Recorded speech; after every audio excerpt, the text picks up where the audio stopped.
शब्द ब्रह्म चैनल के अंतर्गत मैं वीरेंद्र मिश्र आप सबका हार्दिक स्वागत करता हूं, अभिनंदन करता हूं, प्रणाम करता हूं। मित्रों, आज श्री गीता जी की महिमा का वर्णन करने का नम्र प्रयत्न करता हूं। वास्तव में श्रीमद् भगवद गीता का महात्म्य वाणी द्वारा वर्णन करने के लिए किसी की भी सामर्थ्य नहीं है, क्योंकि यह एक परम रहस्यमय ग्रंथ है। इसमें संपूर्ण वेदों का सार संग्रह किया गया है। इसकी संस्कृत इतनी सुंदर और सरल है कि थोड़ा अभ्यास करने से मनुष्य उसको सहज ही समझ सकता है, परंतु इसका आशय इतना गंभीर है कि आजीवन निरंतर अभ्यास करते रहने पर भी उसका अंत नहीं आता। प्रतिदिन नए नए भाव उत्पन्न होते रहते हैं। इससे यह सदैव नवीन बना रहता है एवं एकाग्रचित्त होकर श्रद्धा भक्ति सहित विचार करने से इसके पद पद में परम रहस्य भरा हुआ प्रत्यक्ष प्रतीत होता है। भगवान के गुण, प्रभाव और मर्म का वर्णन जिस प्रकार इस गीता शास्त्र में किया गया है, वैसा अन्य ग्रंथों में मिलना कठिन है, क्योंकि प्रायः ग्रंथों में कुछ न कुछ सांसारिक विषय मिला रहता है। भगवान ने श्रीमद् भगवद गीता रूप एक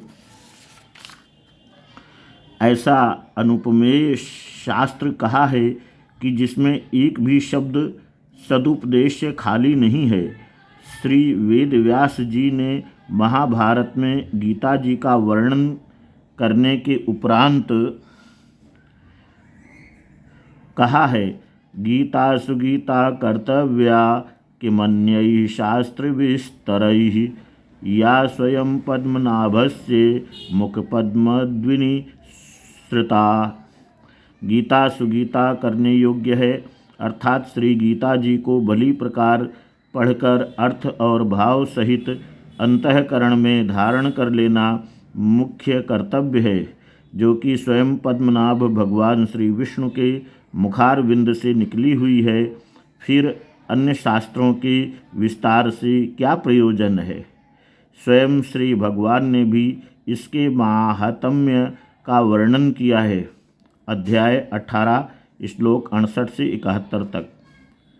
इस गीता शास्त्र में मनुष्य मात्र का अधिकार है, चाहे वह किसी भी वर्ण आश्रम में स्थित हो, परंतु भगवान में श्रद्धालु और भक्ति युक्त अवश्य होना चाहिए, क्योंकि भगवान ने अपने भक्तों में ही इसका प्रचार करने के लिए आज्ञा दी है, तथा ये भी कहा है कि स्त्री, वैश्य, शूद्र और पाप योनि भी मेरे परायण होकर परम गति को प्राप्त होते हैं।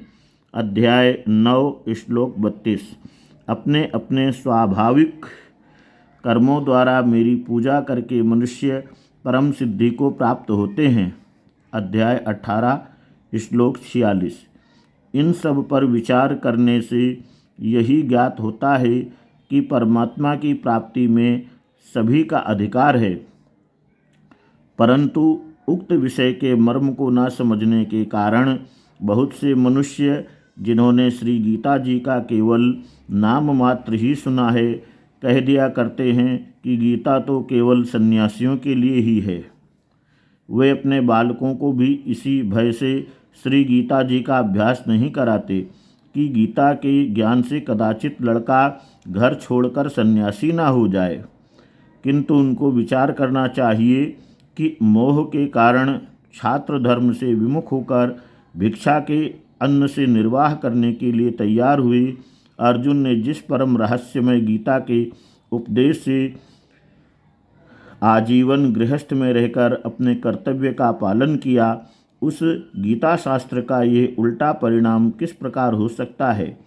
अतएव कल्याण की इच्छा वाले मनुष्यों को उचित है कि मोह का त्याग कर अतिशय श्रद्धा भक्तिपूर्वक अपने बालकों को अर्थ और भाव के सहित श्री गीता जी का अध्ययन कराएं एवं स्वयं भी इसका पठन और मनन करते हुए भगवान के आज्ञानुसार साधन करने में तत्पर हो जाएं, क्योंकि अति दुर्लभ मनुष्य शरीर को प्राप्त होकर अपने अमूल्य समय का एक क्षण भी दुख मूलक क्षणभंगुर भोगों के भोगने में नष्ट करना उचित नहीं है।